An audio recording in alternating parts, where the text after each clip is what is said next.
एक नई वीडियो के साथ आज मैं फिर हाजिर हूं। आपका होस्ट और दोस्त विक्रांत जोशी आपको स्वागत करता हूं मैं आलम शॉर्ट्स में, जिसमें हम लेके आते हैं दिन भर की स्पेस और डिफेंस न्यूज की टॉप खबरें। तो चलिए जान लेते हैं। अपनी सबसे पहली खबर की बात करेंगे तो वो ऑक्सिलरी पावर यूनिट की तरफ से आ रही है, जो कि हमारे टैंकों के लिए, जो हम टैंक इस्तेमाल करते हैं T-72 और T-90 टैंक, उनके लिए हमें खरीदनी है, इंडियन आर्मी को खरीदनी है कुछ 1650 T-72 और कुछ 1600 T-90 टैंकों के लिए इस प्रकार की यूनिट्स खरीदी जानी है। ऑक्सिलरी पावर यूनिट आप इस प्रकार से समझ लीजिए कि प्रपल्सन के लिए आवश्यक जो पावर होती है उसके अलावा जितनी भी ऑक्सिलरी चीजों को चलाने के लिए पावर की आवश्यकता पड़ती है, उस पावर को जनरेट करने के लिए जो यूनिट होती है वो ऑक्सिलरी पावर यूनिट कहलाती है। आप बात कर लीजिए रेडियो की, या बात कर लीजिए नेविगेशन की, इसके अलावा जो मॉनिटर्स हैं उनको चालू रखने के लिए, या ड्राइवर साइट्स के लिए, इन सारी चीजों के लिए ऑक्सिलरी पावर यूनिट की आवश्यकता पड़ती है। अभी इस प्रकार की पावर को प्राप्त किया जाता है इंजन से। अब फर्ज करिए कि हमारा टैंक किसी क्षेत्र में जा रहा है जहां पर उसको बिल्कुल आवाज नहीं करनी है और उसका जो इंफ्रारेड सिग्नेचर है वो भी बहुत कम होना चाहिए, पर उसको पावर जनरेट करने के लिए अपने इंजन पे यदि डिपेंडेंट रहना पड़ेगा तो इंजन हमेशा ऑन रहेगा, जिससे कि आवाज भी जनरेट होगी और इसका रडार सिग्नेचर भी कम नहीं होगा, यानी कि उसका जो इंफ्रारेड सिग्नेचर है वो भी ज्यादा रहेगा, जिससे कि दुश्मन हमारे टैंक्स को देख सकता है। पर यदि इस प्रकार के ऑक्सिलरी पावर यूनिट हमें प्राप्त हो जाए, भारत उसको बनाना स्टार्ट कर दे, अपने टैंकों में लगाना स्टार्ट कर दे, तो जहां पर शांति से खड़े रहना है हमारे टैंक को, वहां पर इंजन को चलाने की आवश्यकता नहीं पड़ेगी और यही पावर यूनिट सारी चीजों को पावर देता रहेगा। इंडियन आर्मी ने एक RFI जारी की है जिसमें यह कहा गया है कि वह इंडियन एंटिटी ही होनी चाहिए जो कि इस प्रकार के ऑक्सिलरी पावर यूनिट सप्लाई करने के लिए सामने आए। इससे पहले एक्सप्रेशन ऑफ इंटरेस्ट जारी किया गया था, जो कि अक्टूबर 2019 में जारी किया गया था, और तब से ही यह प्रयास किया जा रहा है कि इस प्रकार के APU खरीदे जाएं। इन APU की खास बात यह होनी चाहिए कि ये -50 से लेके +45 डिग्री तक काम कर सके और ये 16,000 फीट की ऊंचाई तक भी काम कर सके। इनके द्वारा जो प्रेशर झेलने की कैपेबिलिटी होती है वो पानी के अंदर 5 मीटर तक यह झेल सके। ये जो यूनिट होनी चाहिए वो एक साथ गनर, कमांडर और ड्राइवर साइट्स को चला सके, फायर कंट्रोल सिस्टम चला सके, रेडियो सेट्स चला सके, इंटरनल कम्युनिकेशन सिस्टम चला सके और नेविगेशन सिस्टम चला सके। तो इस प्रकार के APU की आवश्यकता है भारतीय आर्मी को।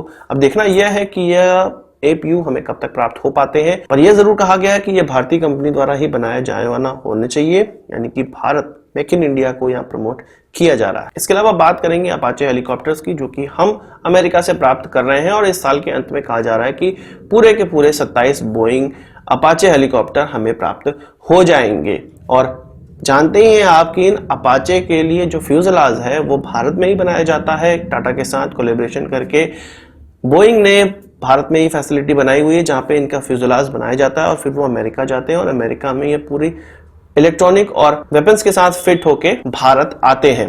तो अब ये खबर निकल कर आ रही है कि जब ये इंडियन एयरफोर्स वाले 22 हेलीकॉप्टर का ऑर्डर पूरा हो जाएगा तो इंडियन आर्मी भी 6 हेलीकॉप्टर्स का ऑर्डर देने वाली है। पर यह 6 हेलीकॉप्टर खास बात यह होगी कि भारत में ही बने हुए होंगे। अभी जब इनका फ्यूजलाज भारत में बन रहा है तो यह फैसिलिटी अब एकमात्र ऐसी इकलौती फैसिलिटी बनने वाली है कुछ समय में, जो कि पूरे विश्व में अपाचे हेलीकॉप्टर डिलीवर करने के लिए ऑर्डर आएंगे, उसके लिए फ्यूजलाज इसी फैसिलिटी से बनकर आएगा। पर जब ये भारत के लिए बनेंगे तो पूरी तरह से इसको भारत में ही बनाया जाएगा।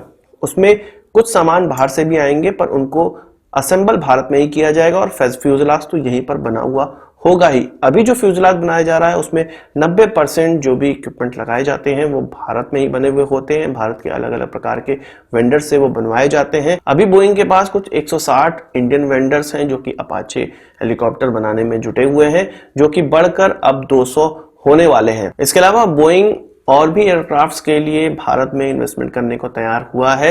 यह खबर निकलकर सामने आ रही है कि बोइंग यह चाहता है कि जो उनका F-18 है, अगर इंडियन एयरफोर्स उसको चुन लेती है, जो हम MMRCA-2 की बात कर रहे हैं, अगर इंडियन एयरफोर्स उसको चुन लेती है तो वो जिस फैसिलिटी में इस एयरक्राफ्ट को बनाएंगे भारत में, क्योंकि मेक इन इंडिया तो यहाँ पर प्रमोट किया ही जाएगा और भारत में ही इन एयरक्राफ्टों को बनाया जाएगा, तो जब इस फैसिलिटी के द्वारा इन एयरक्राफ्टों को डिलीवर कर लिया जाएगा उसके बाद AMCA जो कि हमारा 5th जनरेशन एयरक्राफ्ट होने वाला है उसको इस फैसिलिटी में बनाने का प्रयास किया जाएगा और बोइंग इसके लिए भारत का साथ देने वाला है।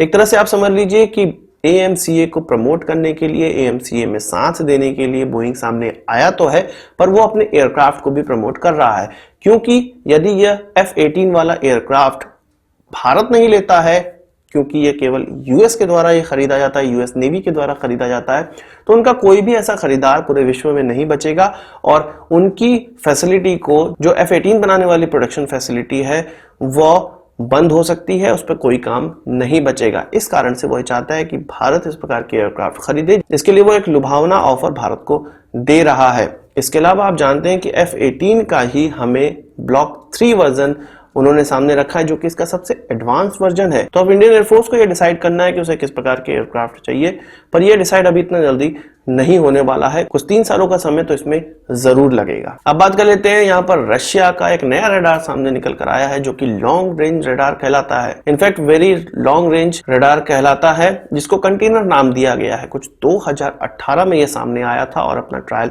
स्टार्ट किया गया था। इसकी खास बात यह है कि यह F-35 को भी डिटेक्ट कर ले रहा है। एक खबर में निकलकर सामने आया है, रशिया के फॉरेन मिनिस्टर ने यह कहा है, जब इराक में यूएस बेस पर ईरानियन मिसाइलों ने अटैक किया था, तब F-35 ईरानियन बॉर्डर के आसपास घूमना स्टार्ट कर दिए थे और कुछ 6 F-35 को डिटेक्ट किया गया था और वह संभव हो पाया था इन्हीं रडारों से। यह जो रडार है, जिनको कंटेनर नाम दिया गया है, इन रडार्स की खास बात यह है कि ये बियॉन्ड हॉराइजन डिटेक्शन कर सकते हैं। इनके द्वारा जो आइनोस्फीयर है, पृथ्वी के चारों ओर आइनोस्फीयर है, उसका इस्तेमाल किया जाता है। इन रडारों के द्वारा जो सिग्नल है वो आइनोस्फीयर को दिया जाता है और वो आइनोस्फीयर के द्वारा पूरे पृथ्वी पर, या आप कह सकते हैं कुछ 2000 या 2500 किलोमीटर तक फैल जाती हैं, जिसके द्वारा इस प्रकार का डिटेक्शन संभव हो पाता है। रशिया का यह मानना है कि इस रडार के द्वारा वह पूरे के पूरे यूरोप और नाटो देश को कवर कर सकते हैं, जिसके द्वारा नाटो देशों में जितनी भी होने वाली एयर एक्टिविटी है, वो जैसे ही शुरुआत होगी वो आसानी से रशिया डिटेक्ट कर सकता है और उसका प्रिकॉशनरी एक्शन ले सकता है। इस रडार की खास बात तो यह है कि F-35, जिसको इनविजिबल बिल्कुल कहता है अमेरिका, उनको भी डिटेक्ट करने की कैपेबिलिटी इन रडार के पास है, जैसा कि रशियन फॉरेन मिनिस्टर का कहना है। तो इस प्रकार के रडार रशिया को बहुत ज्यादा ताकत देने वाले हैं, वहीं साथ ही साथ F-35 की थोड़ी मार्केट तो जरूर डाउन करेंगे। इसके अलावा हमारे सेना प्रमुख का एक नया बयान सामने आया, उसके बारे में जान लेते हैं। जब उनसे यह पूछा गया कि भारत में एम्यूनिशन की शॉर्टेज है क्या, जो हमारे पास स्टॉक है वो कम है, तो उनका कहना था कि अब ऐसी कोई भी प्रॉब्लम भारतीय आर्मी में नहीं है। यह प्रॉब्लम थी उस समय जब उरी अटैक हुआ था, उसके बाद गवर्नमेंट ने यह देखा कि किस प्रकार की हमारे पास क्षमता है, तो यह देखने में आया कि हमारे पास 10 दिन तक फुल फ्लेज वॉर करने तक की क्षमता भी नहीं है। यदि हम फुल फ्लेज वॉर में चले जाते हैं तो 10 दिन तक भी हमारे पास एम्यूनिशन नहीं बचेगा। उसके बाद 3 साल की अथक प्रयास के बाद लगभग 30,000 करोड़ रुपए के इस प्रकार के प्रोक्योरमेंट किए गए, जिसके बाद अब हम कह सकते हैं कि हमारे पास जितना भी स्टॉक है एम्यूनिशन का, वो आसानी से चल सकता है और हम किसी भी वॉर के लिए अब बिल्कुल तैयार हो चुके हैं। उनका यह कहना था कि तैयार होने का मतलब यह नहीं है कि हम वॉर के लिए जा ही रहे हैं, पर यदि हम पे वॉर थोपी जाती है तो हम उसका जवाब देने के लिए बिल्कुल अब तैयार हो चुके हैं। उनका यह मानना था कि 3 से 4 साल पहले इस प्रकार की प्रॉब्लम थी, शॉर्टेज थी, पर अब इस प्रकार की चीजें नहीं है। उनका यह भी कहना था कि इमरजेंसी पावर जो हमारे चीफ्स को दी गई है या वाइस चीफ्स को दी गई है, उसका बहुत अच्छा फायदा मिल रहा है, जो कि इस प्रकार के एम्यूनिशन के स्टॉक को बनाए रखने में बहुत ज्यादा सहायता कर रहा है। हमने देखा है कि आर्मी इस इमरजेंसी पावर के तहत स्पाइक मिसाइलें भी खरीद रही है। इसके अलावा फास्ट ट्रैक प्रोसीजर के थ्रू हमारे पास गन्स आ रही हैं, तो ये सारी चीजें उसी के मद्देनजर की जा रही हैं, क्योंकि हमारे पास एम्यूनिशन कम था और 3 साल में अब उसको मैनेज कर लिया गया है 2019 तक। अब बात कर लेते हैं, इंडियन नेवी द्वारा एक मिशन लॉन्च किया गया जिसको ऑपरेशन वनीला कहा जा रहा है। आपको पता है कि मेडागास्कर में एक नेचुरल डिजास्टर आ गई है, एक साइक्लोन आ गया, जिससे कि वहां पर हड़कंप मच चुका है। तो भारतीय नेवी का एक शिप जा रहा था, जो कि सेशल्स जा रहा था, कपड़े और दवाइयां लेके उसको मोड़ दिया गया है, मेडागास्कर की तरफ मोड़ दिया गया है। और अब साइक्लोन के बाद जो तबाही वहां पर फैली है, उसके बाद भारत ऐसा देश बन गया है जो पहली बार वहां पर पहुंचने वाला है। और कहा जा रहा है कि 30 जनवरी 2020 तक भारतीय नेवी का यह शिप पहुंच जाएगा और वहां पे डिजास्टर में उन लोगों की हेल्प करेगा, जो कि एक बहुत अच्छी बात है। अगर इंडियन नेवी और इंडिया की बात करें तो आज की इस वीडियो के लिए बस इतना ही। आशा करता हूँ वीडियो पसंद आई होगी। आप इसको एक बड़ा थम्स अप जरूर देंगे। इस वीडियो से मन कोई सवाल सुझाव कमेंट बॉक्स में जरूर लाइएगा, और यदि आपने हमारा चैनल सब्सक्राइब नहीं किया उसे भी कर लीजिए, क्योंकि हम इस प्रकार की वीडियो लाते रहते हैं। नमस्कार, थैंक यू, जय हिंद।